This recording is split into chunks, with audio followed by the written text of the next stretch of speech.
Hey everybody, welcome back to 162 Customizing, day 2 of the bike stand build. I have all the pieces laid out. I wound up going 4 gussets instead of 3. Got a little bit of cutting to do here. Need to find a bolt and nut, actually. I forgot about that until just now. A bolt and nut for it to mount on. And clean up the edges, weld it together.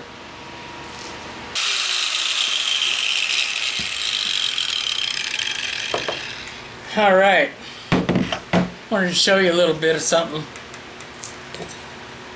The reason I ground that edge like that is because these pieces have rounded insert. Inside piece is rounded. So in other words, I go to put it on there without grinding it. I have a gap. A big gap right here. When I grind it, I have flush. Those are the areas that I want to weld. But the stand piece at top, or actually all the way around, is 1 1/4 square. So you divide that in half, you have 5/8. So what I did, I already had a hole established in this piece of metal, so I eyeballed the center and measured out 5/8 that way, measured out 5/8 that way, and it's all 4 edges. Alright, all the prep is done. Everything's cleaned up, ready to weld. Nothing but welding now. Okay, we're not out of the woods yet. Got it mounted on. It turns nice, no problem.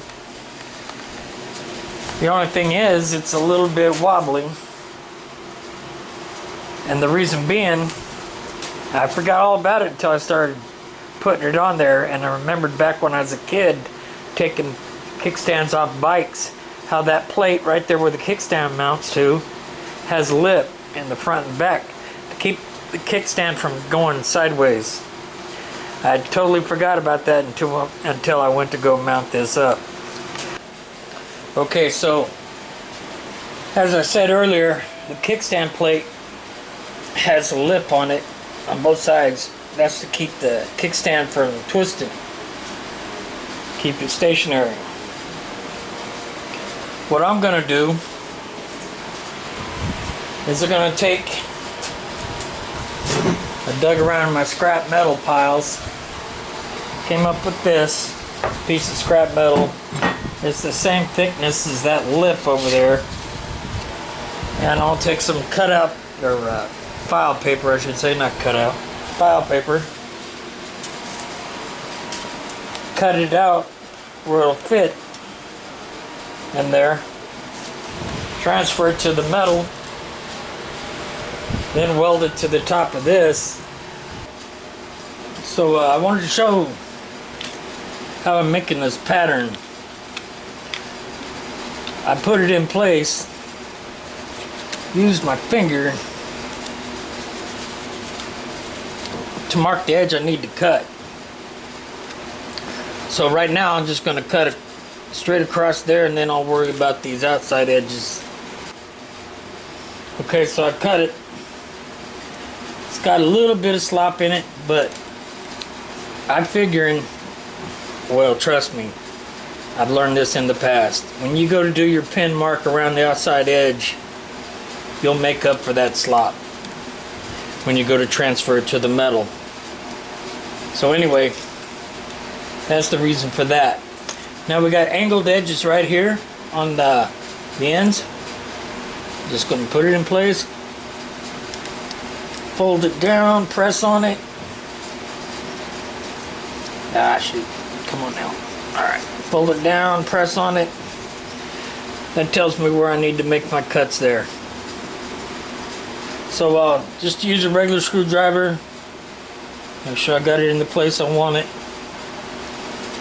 And then just poke through. Yeah, the grandson stops by, so I got him cleaning up that metal for the kickstand piece. Yeah, he's got a shield on. He's not a dumbass. He told me on the way over here, he built a birdhouse with a stripper pole inside. What a kid. Nah, I got him. Him is Alex, by the way. I got Alex tracing the pattern for me. Alex is my grandson, and I'm gonna teach him how to use tools. Got it off camera, but he's a little spark shy. He don't like sparks, but that's all good. He'll get used to it. 3rd-degree burns, hospital bills. It'll be all good. I think I'll pass on that. All right, let's get to cutting that. I'll cut it I'll cut it because it's thick, and the cutting will for somebody with no experience it's not safe. So I'll cut that, and then we'll get back to making it mount. Okay, so we got the piece all done. Well, I need to grind it up, clean it up a little bit, but it fits in there nice and snug, flush. Now I should be able to put that on it. Actually, I'll have to weld it, mark it out where I need to weld it at after I clean it up a little bit, and we should have no more problem about it teetering around. Next, I'm going to work on getting that stabilizer bar put together.